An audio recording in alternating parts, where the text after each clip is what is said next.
Hola Paola, ¿cómo estás? Buenos días. Claro, un comité que operó de manera simulada, como tú lo decías, pero con una información que se produjo el día sábado a eso de la medianoche, porque en esa oportunidad Metro también realizó un simulacro para ver cómo funcionaba ante una falla de electricidad. De hecho, se operó considerando una falla desde las estaciones Vicente Valdés a Bustamante en la línea 5, y todo eso también en la simulación que se hizo ayer de este comité operativo de emergencia, considerando una hora cercana a la hora punta, eso de las 9:15 de la mañana, para ver cómo reaccionaba el transporte público ante esta falla, lo que trae recuerdos también a lo que aconteció el año pasado con una falla masiva que tuvo el metro. Y estamos con el intendente de la región metropolitana, Claudio Rego, que es la autoridad que preside precisamente este comité, para preguntarle, intendente, cuáles fueron los resultados. Decía usted ayer que con esto se vio que el transporte operaba de manera mejor. ¿En qué se notó eso?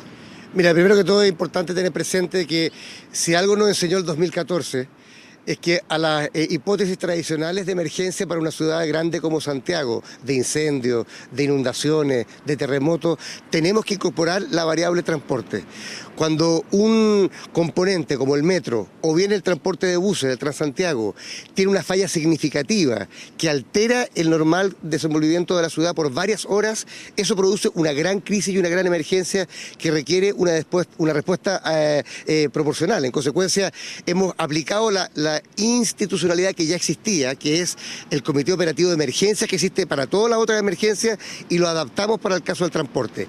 ¿Qué hicimos ayer? Fue testearlo. Esto lo inauguramos en enero, pero ayer hicimos un ejercicio de simulación que ya lo habíamos grabado todo el ejercicio de simulacro del metro para ver mecanismos de evacuación, cómo se llamaba bombero, cómo funcionaban los sistemas de comunicación. Y ayer, ¿qué es lo que probamos en terreno?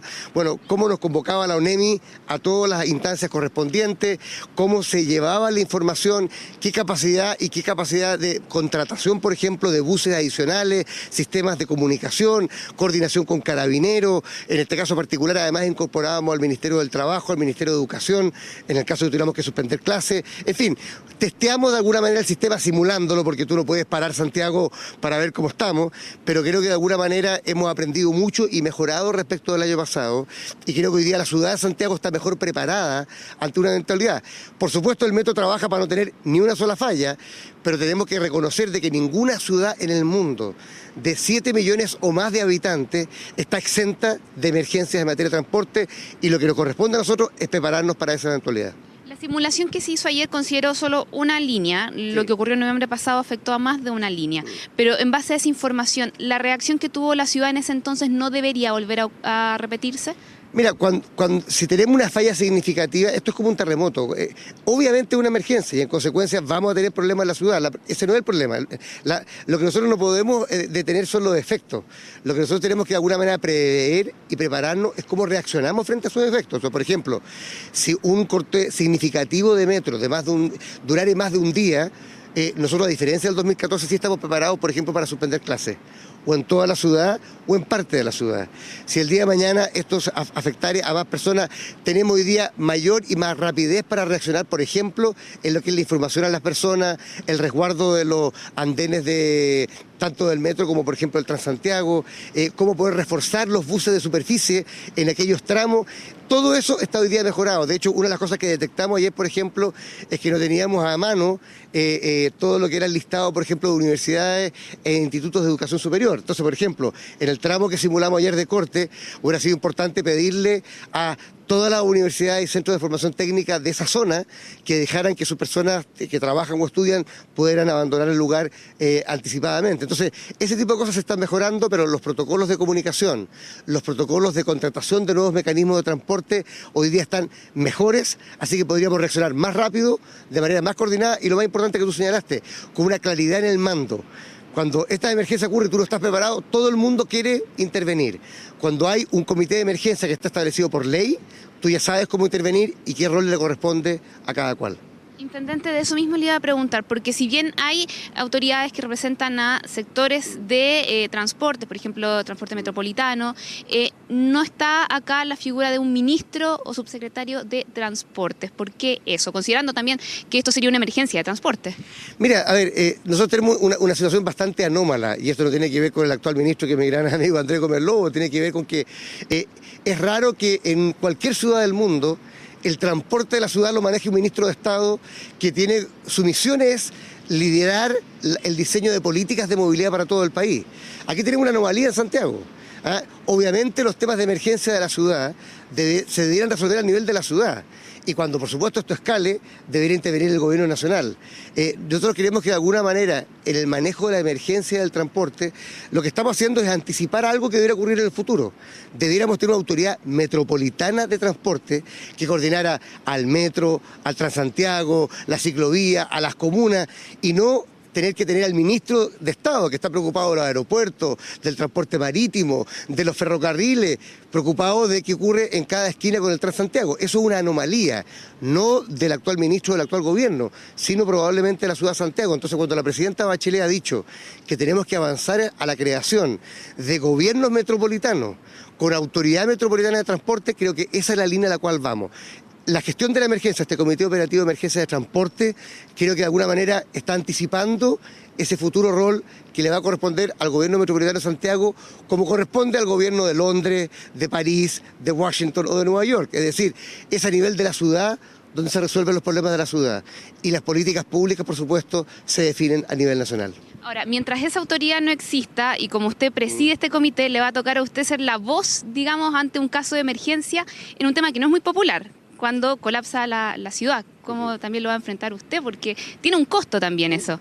Mira, yo creo que cuando uno está en el servicio público no puede estar solamente para las flores y quedarse en la casa cuando están los temas complicados, al revés. Son esos los momentos cuando más se requiere liderazgo y también responsabilidad. El rol, creo yo, del intendente es estar en esos momentos complicados, es coordinar la respuesta de la ciudad, de Fuerzas Armadas, de distintas reparticiones públicas y privadas. Y creo que eso nos vamos a tener que acostumbrar, que el gobierno metropolitano va a tener que estar metido en esos temas. Ahora, es importante que no solo esté metido cuando hay una emergencia, sino que también podamos participar cuando hay que diseñar, por ejemplo, los corredores del Transantiago, las líneas del metro, en fin, que de alguna manera, así como ocurre en ciudades como Londres, donde hay un sistema que se llama Transporte para Londres, que integra todo, bicicleta, teleférico, metro y también, por supuesto, los buses, que en Santiago tengamos también la posibilidad de pensar el transporte como un todo. No que uno haga autopistas, el otro haga metro y el otro haga Transantiago, sino que tengamos un sistema integral pensado, y en eso creo que deberíamos aportar como gobierno metropolitano.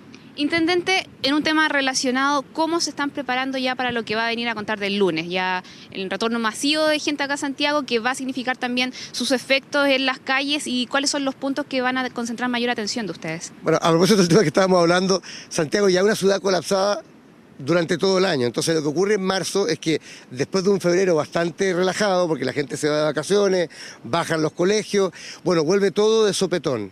Entonces, ¿cuál es el llamado que hacemos a la ciudadanía? Primero, a informarse de aquellos puntos donde hay trabajos todavía en la ciudad. Por ejemplo, se ha mencionado mucho el caso de la rotonda Pérez Sujovic, que entre otras cosas está cambiando porque ya estaba colapsada. Pero hay otros lugares. Holanda, al llegar a Providencia, tiene hoy día obras de mitigación del Costanera Center. Vicuña Maquena, el paradero 14, y de ahí hacia el oriente, hacia la Florida y Puente Alto, tiene obras importantes por un corredor que tiene. Y hay otros 17 puntos de la ciudad donde hay obras en la ciudad, y en consecuencia es importante informarse, saber cuáles son los desvíos, levantarse un poquitito más temprano el lunes, porque la verdad es que esos 10 minutos de diferencia a veces que uno hace puede hacer la diferencia en materia de taco. Y bueno, a partir del día miércoles empiezan las clases de los colegios, entonces a eso se le suma también el tema escolar.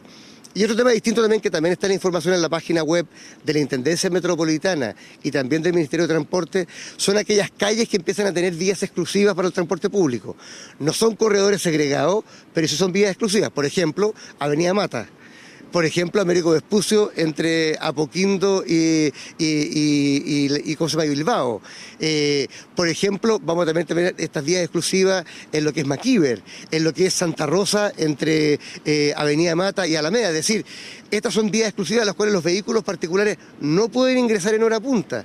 En consecuencia, nuevamente, llamado a informarse, a levantarse un poquito más temprano y en marzo y en todo el año a tener un poquito más de paciencia, porque la verdad es que con una ciudad donde el parque automotriz aumenta cerca de un 4% todos los años y las calles no aumentan en misma cantidad, la verdad es que el tema de la congestión va a ser un tema que nos va a acompañar por un buen tiempo. Muchas Muchas gracias, intendente, por acompañarnos esta mañana. Paciencia, decía ahí el intendente, a considerar a partir del lunes ya cuando se reactive la actividad acá en la capital y también informarse, decía ahí las vías exclusivas que son prohibidas también para el tránsito de automovilistas, a tenerlo en cuenta a la hora ya de salir hacia el trabajo o también hacia las escuelas o otros lugares también que concentren la atención a contar de la próxima semana, Paola. Paciencia y cristiana resignación, no queda otra. Muchas gracias, Jacinta, hasta más tarde.